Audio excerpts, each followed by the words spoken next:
नमस्कार दोस्तों, मेरा नाम है प्रेम त्यागी एडवोकेट और आज हम बात करने वाले हैं तमिलनाडु के जो मदुरै जिला है, मदुरै डिस्ट्रिक्ट है, उसमें एडीजे फर्स्ट की कोर्ट के द्वारा 9 पुलिसकर्मियों को फांसी की सज़ा दी गई।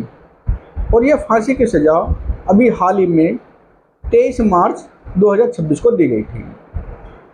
इन पुलिसकर्मियों को फांसी की सज़ा क्यों दी गई थी, इसके बारे में विस्तार से जानते हैं। दोस्तों, जब 2020 में लॉकडाउन लगा था, उस दौरान एक शॉपकीपर के द्वारा, दुकानदार के द्वारा अपनी दुकान खोल ली गई थी और शॉप खोलने की सूचना मिलने पर कुछ पुलिसकर्मी वहां उस शॉप पर पहुंचते हैं और उस दुकानदार को, शॉपकीपर को पकड़कर थाने ले आते हैं और उसके सामने मारपिटाई की जाती है।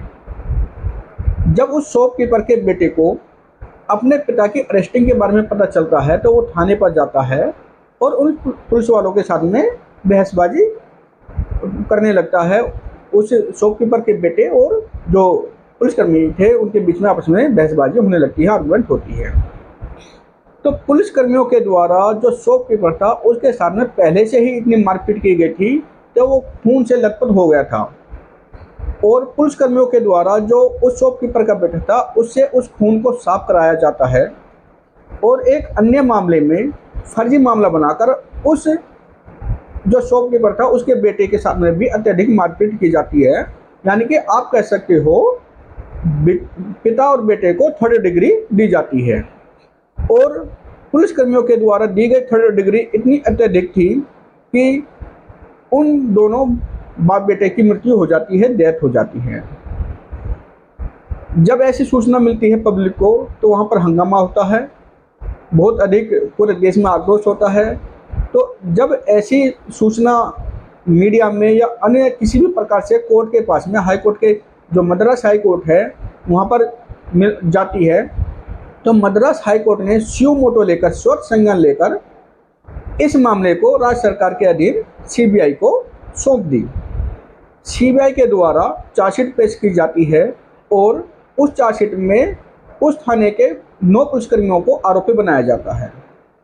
उस थाने पर तैनात एक अन्य महिला पुलिसकर्मी के बयानों के आधार पर, जब उनके बयान लिए जाते हैं एविडेंस के आधार पर और कुछ अन्य पुलिसकर्मियों के आधार पर, पुलिसकर्मियों के बयानों के आधार पर भी जो 9 पुलिसकर्मी थे उनको पनिश किया जाता है और पनिश के तौर पर उन 9 पुलिसकर्मियों को मृत्युदंड यानी डेथ पेनल्टी की सज़ा सुनाई जाती है। और ये एक ऐसा रेयरेस्ट ऑफ रेयर मामला है जिसमें एक साथ मौत की सज़ा दी गई और ये सज़ा अभी हाल ही में दी गई थी। दोस्तों, आज की दी गई जानकारी के आधार पर आप हमें बताइए कि पुलिसकर्मियों के द्वारा किया गया कृत्य, किया गया एक्ट के बारे में आपकी क्या राय है और क्या इनको मृत्युदंड के अलावा भी कोई अन्य सज़ा मिल सकती है? क्या उनके द्वारा किया गया कृत्य सही है अथवा गलत है? और सरकार को ऐसे पुलिसकर्मियों के द्वारा किए गए कृत्य के खिलाफ क्या क्या एक्शन लेने चाहिए? तो आप हमारे कमेंट बॉक्स में बताइए और यदि आपको हमारी वीडियो पसंद आई हो तो आप हमारे चैनल को लाइक, सब्सक्राइब जरूर करिए। धन्यवाद।